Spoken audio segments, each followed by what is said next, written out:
حضرت ابو جہم بن حذیفہ رضی اللہ کہتے ہیں کہ یرموک کی لڑائی میں اپنے چاچا زاد بھائی کی تلاش میں نکلا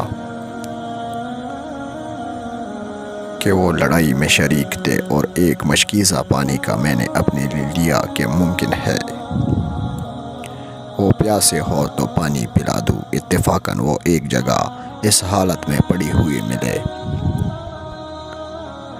اور دم توڑ رہے تھے اور جان کنی شروع تھی۔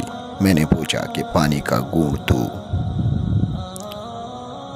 انہوں نے اشارے سے ہاں کیا۔ اتنے میں دوسرے صاحب نے، جو قریب ہی پڑے تھے، وہ بھی مرنے کے قریب تھے، آہ کی میرے چاچا بھائی نے آواز سنی تو مجھے اس کے پاس جانے کا اشارہ کیا۔ میں ان کے پاس لے کر گیا۔ وہ ہشام بن ابی العاص رضی اللہ تھے۔ ان کے پاس پہنچا ہی تھا، ان کے قریب ایک تیسرے صاحب اسی حال میں پڑے تھے، دم توڑ رہے تھے۔ انہوں نے آہ کی۔ ہشام رضی اللہ نے مجھے ان کے پاس جانے کا اشارہ کر دیا۔